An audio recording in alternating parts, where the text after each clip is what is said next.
کہ دروازے پر دستک کی آواز سے واپس مڑا ہوں۔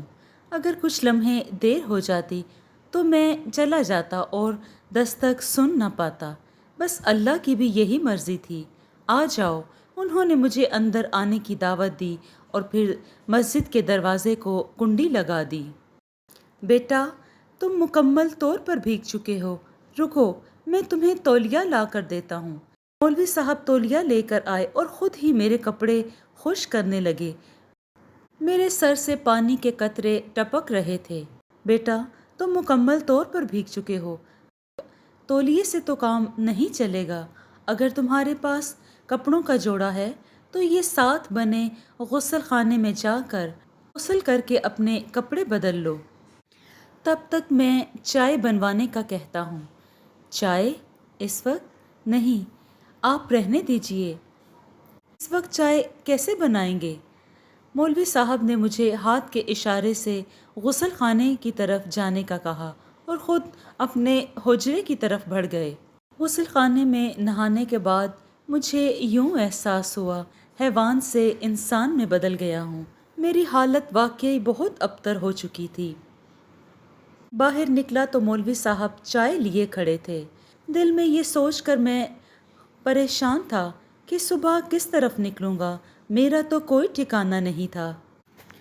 لو، چائے پیو، چائے پی کر تمہارے جسم کو گرمی ملے گی اور تمہیں اچھا لگے گا۔ میں نے ان کے ہاتھ سے چائے پکڑی۔ بات کرتے ہوئے میں نے مولوی صاحب کی طرف دیکھا۔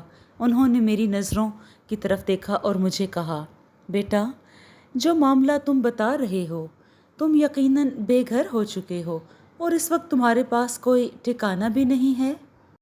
میں چاہتا ہوں کہ تم اس مسجد کے خادم بن جاؤ۔ میں تمہیں علم سکھاؤں گا اور قرآن پاک کی روشنی میں تعلیم دوں گا۔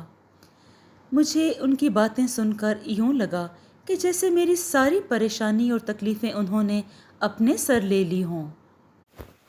مجھے کیا کام کرنا ہوگا؟ میں نے ان کی طرف دیکھتے ہوئے پوچھا۔ کچھ کام نہیں بیٹا، صرف 5 وقت نماز ادا کرنی ہوگی۔ میں کسی ایسے لڑکے کی تلاش میں ہوں جو یہاں رہ کر نمازیوں کی خدمت کر سکے۔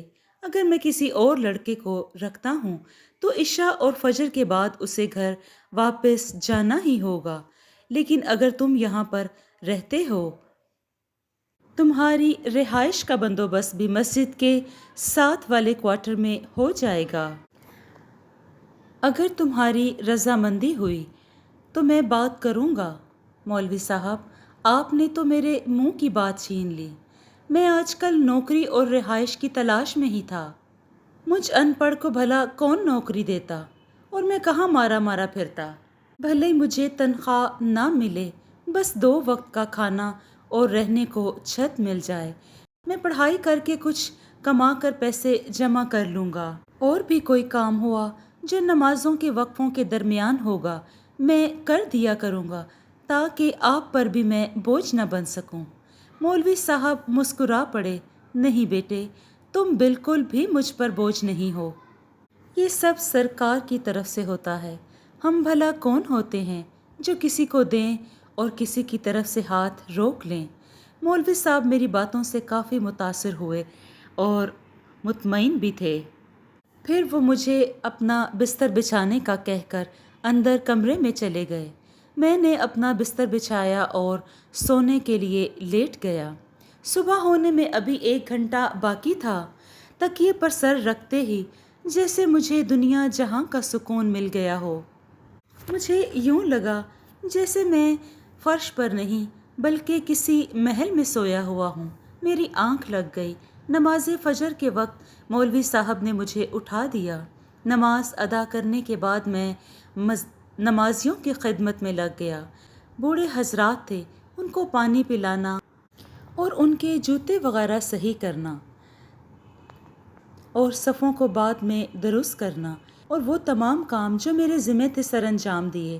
مولوی صاحب میرے پہلے دن کے کام سے ہی مجھ سے بہت خوش تھے، کیونکہ گزری رات کی تھکن کے باوجود میں نے سارے کام بخوبی سر انجام دیے۔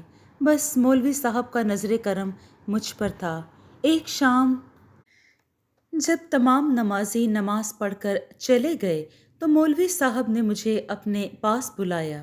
یہ مسجد کا وہ گوشہ تھا جہاں بہت کم لوگ جایا کرتے تھے، بلکہ یوں کہہ لیں کہ صرف مولوی صاحب ہی وہاں جاتے تھے۔ جی مولوی صاحب، آپ نے مجھے بلایا؟ جی بیٹا۔ مولوی صاحب نے کتابوں سے بھری الماری کی طرف اشارہ کرتے ہوئے مجھے، بیٹا میں چاہتا ہوں کہ تم جو مسجد کی اتنی خدمت کرتے ہو تو کیوں نہ میں تمہیں ایسا علم عطا کروں کہ جو میرے لیے بھی صدقہ جاریہ ہو اور جس سے ہماری زندگی میں بھی بہتری آ سکے۔ جی مولوی صاحب، میں آپ کی بات پوری توجہ سے سن رہا ہوں، میں نے بڑے باادب ہو کر کہا۔ علامہ صاحب کی بات سن کر میں بہت پرجوش ہوا۔ جی علامہ صاحب، مجھے بتائیے مجھے کیا کرنا ہوگا؟ کچھ نہیں بیٹا، بس تمہیں یہ کرنا ہے، جو کتابیں میں تمہیں دوں تمہیں انہیں بیٹھ کر روزانہ 1 گھنٹہ پڑھنا ہوگا۔ تمہیں مجھے بتانا ہوگا ان کتابوں سے تم نے کیا سیکھا۔ پھر علامہ صاحب نے مجھے اپنی کتابوں کا وہ تحفہ دکھایا جو انہیں ان کے کسی بڑے نے دیا تھا۔ تفسیر کی بہت سی کتابیں موجود تھیں۔ الماری کے سب سے اوپر والے شیلف میں ایک کتاب تھی جس کی جلد کالے رنگ کی تھی، جس کے صفحے کافی سفید تھے، صاف تھے، جو باقی کتابوں کی نسبت پیلے نہیں تھے۔ علامہ صاحب، یہ کیا ہے؟ یہ کون سی کتاب ہے؟ بیٹا، یہ کتاب تمہارے مطلب کی نہیں ہے، اسے نہیں پڑھنا، بلکہ یہ سمجھو کہ تم نے اس کے بارے میں سوچنا بھی نہیں ہے، اس کو وہیں رکھ دو۔ پھر میں کہاں ٹلنے والا تھا؟ میرے ذہن میں ہر وقت وہی کتاب گھومتی رہتی تھی۔ میں نے بھی پھر ان سے جان کر ہی دم لیا، بیٹا تمہیں اس کتاب کے بارے میں جاننے کی ضرورت نہیں ہے، کیونکہ اس میں ہر طرح کے علوم موجود ہیں۔ کچھ علوم تو ایسے ہیں جنہیں کرنے کے لیے کسی بڑے کی ضرورت ہوتی ہے، یعنی آپ اکیلے انہیں نہیں کر سکتے، اور بہت سے علوم یعنی کسی بڑے کی اجازت کے ساتھ ہی اس کو پڑھنا چاہیے۔ تمہارے لیے بہتر ہے کہ میں تمہیں جتنا پڑھاتا ہوں تم اتنا ہی پڑھو، یہ تمہارے لیے کافی ہوگا۔ میرا اندر کا تجسس نہ ختم ہونے والا تھا۔ میں سوچ رہا تھا کہ ایسا کون سا علم ہے جس کے لیے کسی بڑے کی اجازت کی ضرورت ہے۔ میں روز چپکے چپکے کتاب کو دیکھتا رہتا تھا۔ پہلے 2 روز کے بعد ہی میں اس کتاب سے بہت متاثر ہوا۔ اس میں خوبصورت سے لے کر طاقتور بننے اور بہت زیادہ امیر بننے، گویا کہ تمام اس میں نسخے موجود تھے جو انسانوں کی زندگی سے لے کر جنات کی زندگی تک سے وابستہ تھے۔ میں بہت متاثر تھا اس کتاب سے، لیکن یہ تمام کے تمام علوم کافی مشکل تھے۔ میرے لیے ان علوم کو کرنا کوئی آسان بات نہیں تھی، اور ویسے بھی میں علوم اور وظائف پر یقین نہیں رکھتا تھا۔ لیکن وہ کہتے ہیں نا کہ انسان کی عمر میں ایک ایسا وقت بھی آتا ہے جب انسان اپنے خوابوں کے پیچھے بھاگتا ہے، ایک غیر حقیقی زندگی میں جیتا ہے اور اپنے خوابوں کو سچ کرنے کی دوڑ میں لگا رہتا ہے۔ اب آپ یوں سمجھ لیں کہ مجھ پر بھی وہی عمل اور وقت طاری تھا۔ میں رات عشاء کے بعد لائبریری میں بیٹھ جاتا اور کتابوں کا مطالعہ کرتا رہتا، اور اس کتاب کو بھی روزانہ پڑھتا۔ اب علامہ صاحب کا مجھ پر یقین پختہ ہو گیا تھا۔ وہ مجھے دیکھتے تھے کہ میں بیٹھ کر پڑھ رہا ہوں اور وہ مطمئن ہو جاتے، اور اس وقت کرنے کو میرے لیے کوئی دوسرا تیسرا کام نہیں ہوتا تھا۔ لیکن وہ یہ نہیں جانتے تھے کہ میں اس کتاب کے پیچھے ہوں جسے ہاتھ لگانے سے بھی انہوں نے مجھے منع کیا تھا۔ اس کتاب میں ایسے کئی وظائف تھے جس میں لکھا تھا کہ ان وظائف کو کرنے سے انسان کی زندگی سرے سے بدل جاتی ہے، لیکن میرے پاس اتنا وقت نہیں تھا کہ میں وہ تمام عوامل کر سکوں۔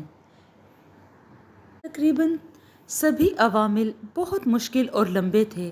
میں نے اس بات کو سرے سے دل سے نکال دیا تھا کہ میں کوئی عمل کر پاؤں گا اور اس سے فیض یاب ہو سکوں گا کہ اچانک میری نظر اس کتاب کے ایک ایسے عمل پر پڑی جو میں کر سکتا تھا، یعنی کہ ایک سورت کو روز 13 مرتبہ پڑھنا تھا، اور یہ میرے لیے کوئی مشکل نہیں تھا۔ میں بہت خوش تھا کیونکہ اس عمل میں یہ بھی لکھا ہوا تھا کہ اس عمل کے کرنے سے آپ کی غلامی میں ایسے جنات آ جاتے ہیں جو آپ کی خدمت کے لیے ہمیشہ سارے کام سر انجام دیتے ہیں جو آپ ان کو کہتے ہیں۔ میں یہ دیکھ کر بہت خوش تھا، بس اس کو دیکھنا تھا کہ میری باچھیں خوشی سے کھل گئیں۔ میں نے سوچ لیا تھا کہ میں کبھی اس کا استعمال غلط نہیں کروں گا، ہمیشہ صحیح معنوں میں ہی ان سے کام لیا کروں گا۔ خیر، میں عمل مکمل کرنے میں لگ گیا۔ اس دن جمعرات کا دن تھا جو میرے عمل کرنے کا آخری دن تھا۔ ہوا تو کچھ بھی نہیں تھا، حالانکہ میں نے وہ عمل اکیلے اور خاموشی میں کیا تھا، پوری رازداری اور انتہائی محفوظ طریقے سے کیا تھا، لیکن پھر بھی نہ جانے کیا کمی رہ گئی تھی کہ نہ تو جنات آئے اور نہ ہی میرے گھر کے رہنے کے طور طریقوں میں کوئی فرق یا تبدیلی آئی۔ لیکن پھر بھی میں نے سوچ لیا تھا، کچھ بھی ہو میں ایک ایسا عمل ضرور کروں گا کہ جس میں مجھے کامیابی حاصل ہو۔ اگلے دن پھر میں وہی عمل کرنے بیٹھ گیا۔ اس دن تو کچھ نہ ہوا۔ جب میں کروٹ لے کر بیٹھنے لگا تو پورے کمرے میں آندھی اور طوفان کا ماحول تھا۔ میری آنکھوں میں بھی دھول مٹی پڑ چکی تھی۔ میں حیران تھا کہ مسجد کے اندر اتنی تیز ہوا کہاں سے آئی۔ میں یہ باتیں ابھی سوچ ہی رہا تھا، آنکھیں ملنے پر میں نے اپنے سامنے ایک لڑکے کو دیکھا جو تقریباً میرا ہی ہم عمر تھا۔ وہ آلتی پالتی مارے بیٹھا تھا۔ میں نے جب اس کی طرف دیکھا تو اس نے بڑے سنجیدہ انداز میں مجھ سے کہا، آپ کو مجھ سے کیا چاہیے؟ مجھے کیوں بلایا ہے؟ وہ قدرے برہم بھی تھا، جبکہ عمل میں لکھا تھا کہ اگر آپ عمل صحیح طریقے سے کریں گے تو آپ گھبرائیں گے نہیں اور آنے والا بھی کبھی ناراض نہیں ہوگا۔ میں تو یہ چاہتا تھا کہ وہ ہاتھ باندھے میرے سامنے کھڑا ہو اور پھر میں اسے اپنی مرضی کا کام کہوں، لیکن ایسا تو کچھ بھی نہیں تھا۔ وہ چپ چاپ بیٹھا تھا جیسے کسی حکم کی تعمیل کے لیے آیا ہو۔ پھر میرے دل میں لالچ نے ایک ایسی چیز ڈالی۔ میں نے اس سے کہا، میری خواہشات تو بہت ہیں، لیکن ایک خواہش میری بہت بڑی ہے۔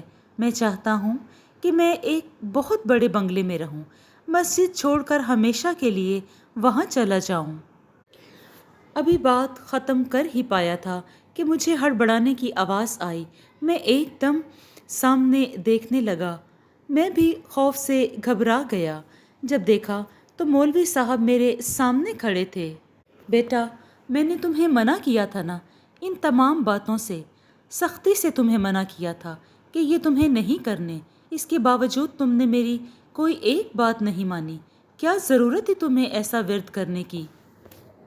میں پریشان تھا کہ اچانک سے مولوی صاحب کہاں سے آ گئے۔ میں تو اس لڑکے سے بات کر رہا تھا۔ مولوی صاحب کا لہجہ ایسا تھا کہ جیسے وہ مجھے جانتے ہی نہ ہوں، انتہائی غصے اور اجنبیوں والا لہجہ تھا۔ میں بہت شرمندہ تھا کہ کیا کہوں کہ میں نے کیوں کیا۔ مولوی صاحب بہت سخت اور برہم تھے کہ میں نے ان کی اجازت کے باوجود اس وظیفے کو کیا۔ اس وقت مولوی صاحب نے مجھے مسجد سے چلے جانے کا تو نہیں کہا، ہاں البتہ یہ جتلا دیا کہ دنیا کی دولت اور حرص رکھنے والوں کی مستقل اللہ کے گھر میں کوئی جگہ نہیں ہے۔ تم بھی باقی نمازیوں کی طرح آیا کرو اور نماز پڑھ کر واپس چلے جایا کرو۔ مجھے اب مسجد میں رہنا ٹھیک نہیں لگ رہا تھا۔ مولوی صاحب کی نظروں میں تو میں پہلے ہی گر چکا تھا، لیکن اس کے بعد سے لے کر آج تک میں نے ایسا کوئی وظیفہ نہیں کیا کہ جس سے جنات کی حاضری ہو یا جس میں دنیا کی حرص ہو، کیونکہ میں جان گیا ہوں کہ ہر انسان کو اپنے حصے کی محنت خود کرنا پڑتی ہے۔ جب وہ محنت کرنا سیکھ جاتا ہے تو پھر دنیا کی کوئی بھی طاقت اس کو کامیابی سے دور نہیں رکھ سکتی۔ جی دوستو، اگر آپ کو یہ کہانی پسند آئی ہے یا مزید اس طرح کی کہانیاں سننے کا شوق ہے اور شیئر کیجیے اور کمنٹ میں اپنی رائے کا اظہار کریں۔ خوش رہیں، اپنا اور اپنوں کا بہت سا خیال رکھیں۔ شکریہ۔